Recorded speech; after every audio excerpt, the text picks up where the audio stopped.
hapon. Balitang pag-usapan natin mga mainit na balita sa politika, sa mga politiko at iba pang ganap sa ating bansa. Araw na ho ngayon ng Huwebes, September 8, 2022. Narito na po ang ating mga Sapol Balita headlines. Multi-billion dollar business deals, pasalubong ni Pangulong Marcos mula sa kanyang first state visit. Task Force Against COVID-19, pabor sa pag-aalis ng mandatory face mask. At 300 preso mapapalaya sa karawan ni Pangulong Marcos. Sa detalye ng ating mga balita ngayong hapon, naging matagumpay ang kauna-unahang state visit ni Pangulong Ferdinand Marcos Jr. sa mga bansang Indonesia at Singapore, kung saan ay uwi niya ang halos 14.36 billion o 804 billion pesos na halaga ng mga posibleng investment na itatayo sa Pilipinas. Ayon sa Pangulo, 10 letter of intent at 12 memorandum of understanding ang kanyang nilagdaan kasama sina Indonesian President Joko Widodo at Singaporean President Halima Yacob na may kaugnayan sa sektor ng renewable energy, data centers, e-commerce, broadband technology at government housing at agriculture. Target ng Administrasyong Marcos na maiahon ang ekonomiya ng Pilipinas mula sa pandemya at makapagbigay ng libu-libong trabaho para sa mga Pilipino. Gayunman, pinasalamatan muli ni Pangulong Marcos ang parehong gobyerno ng Indonesia at Singapore sa malaking oportunidad at mas pinagtibay na pakikipag-ugnayan ng mga bansa. Witness the signing of several letters of intent and MOUs from 22 Indonesian and Singaporean investors. These investments, if we put it all together, value $14.36 billion or 804.78 billion Philippine pesos. This will support our country's economic recovery efforts and create more jobs for Filipinos here in our country.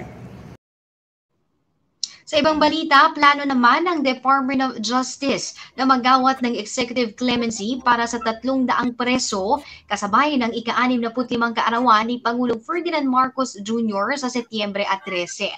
Ayon kay Department of Justice spokesperson Miko Clavano, magsusumite sila ng mga listahan ng bilanggong maaaring mabigyan ng parol ngayong taon.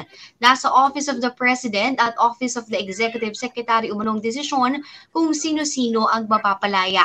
Anya tuwing Pasko lamang nila ginagawa ang executive clemency, ngunit ngayong taon mas pinaaga ang pagpapasa ng listahan ng mga persons deprived of liberty.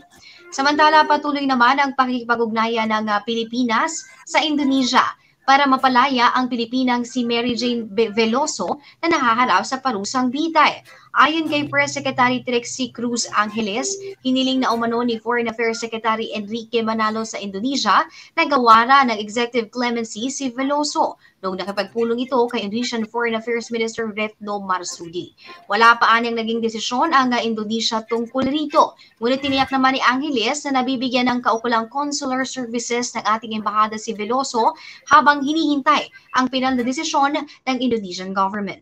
If the president feels that the policy is in place and it is time to make a pronouncement, then of course he will do so. Pero for the moment, things are still moving.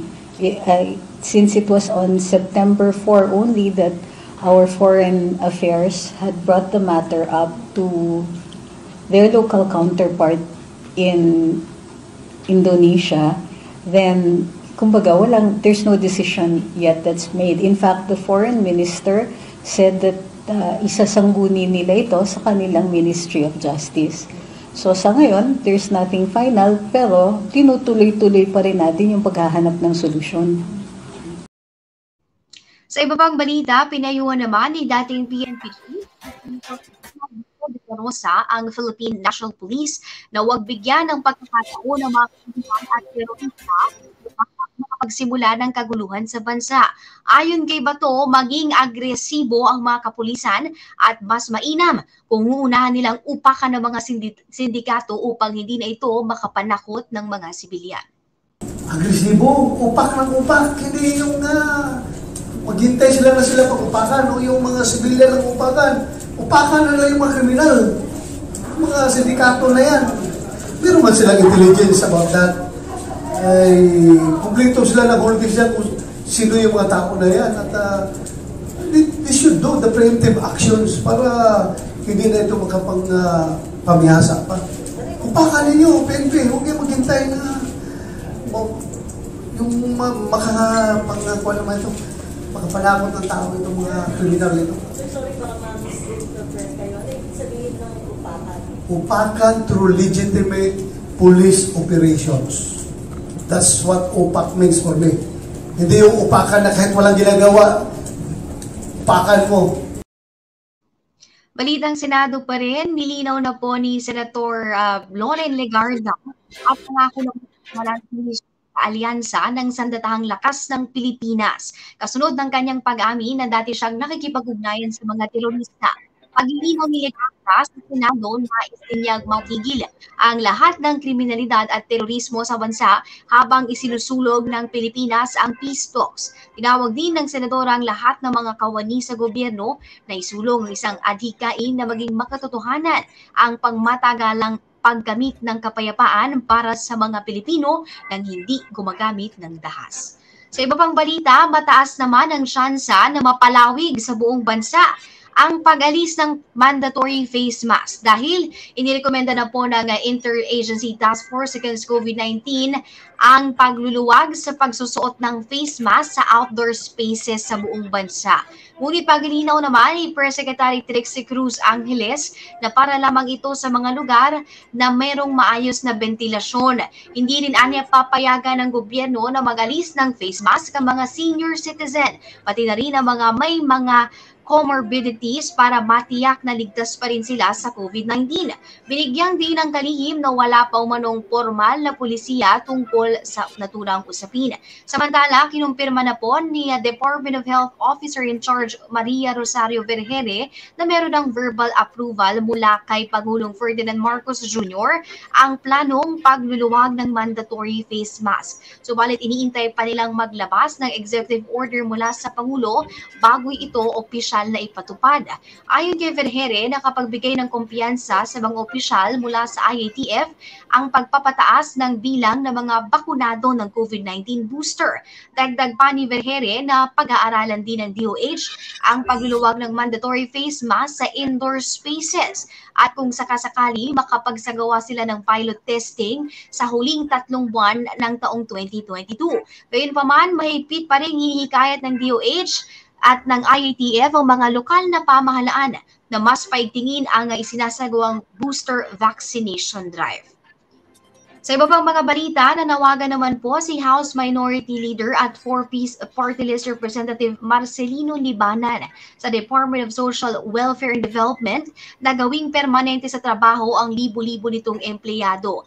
Ayon kay Libanan, nararapat lamang na pondohan ng pamahalaan ang pagbibigay ng kasiguraduhan sa trabaho at pagkakakitaan ng mga empleyado ng DSWD. Dahil sila umano ang nag-iimplementa o nangangasiwa ng mga magagandang programa ng ahensya.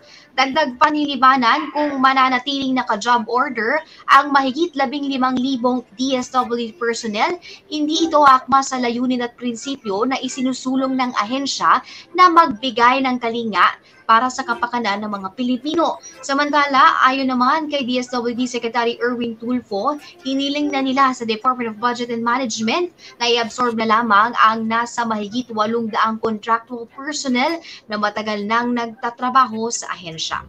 Panghuling balita na po tayo ngayong araw, pansamantala naman pong sinuspinde na ngayong Nobyembre ng Land Transportation Franchising Regulatory Board ang ipinatutupad na no-loading and unloading policy para sa mga UV Express Service vehicle sa Makati.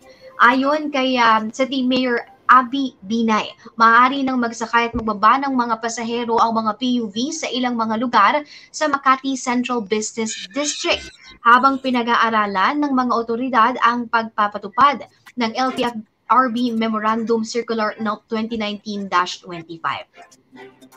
Handa na rin anyang makipagtulungan ng Makati Central Estate Association at Ayala Property Management Corporation sa LTFRB, gayon din sa City Local Government upang matukoy ang mga gagawing official public transportation terminal sa Ayala Center para maibsan ang pagbubuhol ng trapiko sa lugar.